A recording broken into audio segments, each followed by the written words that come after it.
நீலகிரி, கோயம்புத்தூர், தேனி உள்ளிட்ட 13 மாவட்டங்களில் இன்று கனமழைக்கு வாய்ப்புள்ளதாக சென்னை வானிலை ஆய்வு மையம் தெரிவித்துள்ளது. இது தொடர்பாக அம்மையம் தெரிவித்துள்ள செய்திக்குறிப்பில், சுமார் 3.1 கிலோமீட்டர் உயரத்தில் வட தமிழக பகுதியிலிருந்து லட்சத்தீவு பகுதிகள் வரை வளிமண்டல காற்றழுத்த தாழ்வு பாதை நிலவுவதாக குறிப்பிட்டுள்ளது.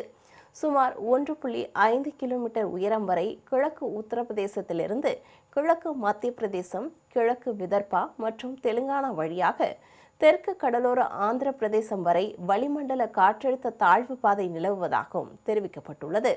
இதன் காரணமாக நீலகிரி, கோயம்புத்தூர், தேனி, திண்டுக்கல், மதுரை உள்ளிட்ட 13 மாவட்டங்களில் ஓரிரு இடங்களில் இடி மின்னல் மற்றும் பலத்த காற்றுடன் கூடிய கனமழை பெய்யக்கூடும் என கூறப்பட்டுள்ளது.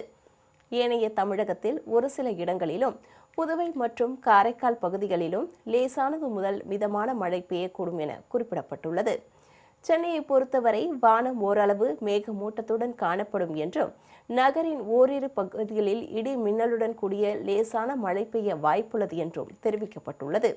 வரும் 21ஆம் தேதி வரை தமிழக கடலோர பகுதிகள், மன்னார் வளைகுடா மற்றும் அதனை ஒட்டிய குமரி கடல் பகுதிகளில் சூறாவளி காற்று மணிக்கு 40 முதல் 50 கிலோமீட்டர் வேகத்திலும், இடையிடையே 60 கிலோமீட்டர் வேகத்திலும் வீசக்கூடும் என கூறப்பட்டுள்ளது.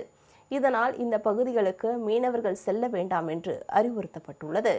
தமிழகத்தின் பல்வேறு பகுதிகளில் பெய்த மழையால் பொதுமக்கள் மற்றும் விவசாயிகள் மகிழ்ச்சி அடைந்துள்ளனர். கும்பகோணம் மற்றும் அதன் சுற்றுவட்டார பகுதிகளான தாராசுரம், பாலக்கரை, பானத்துறை உள்ளிட்ட பகுதிகளில் திடீரென மழை பெய்தது. இதனால் வெயிலின் தாக்கம் குறைந்து குளிர்ச்சி நிலவியது.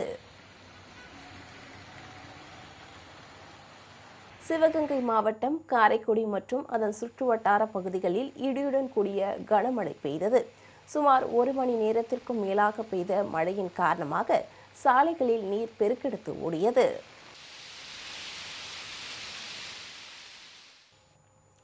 இதேபோல் சேலம் மாவட்டம் ஆத்தூர் மற்றும் அதன் சுற்றுவட்டார பகுதிகளில் சூறாவளி காற்றுடன் கனமழை பெய்தது. இதனால் பொதுமக்களும் விவசாயிகளும் மகிழ்ச்சியடைந்தனர்.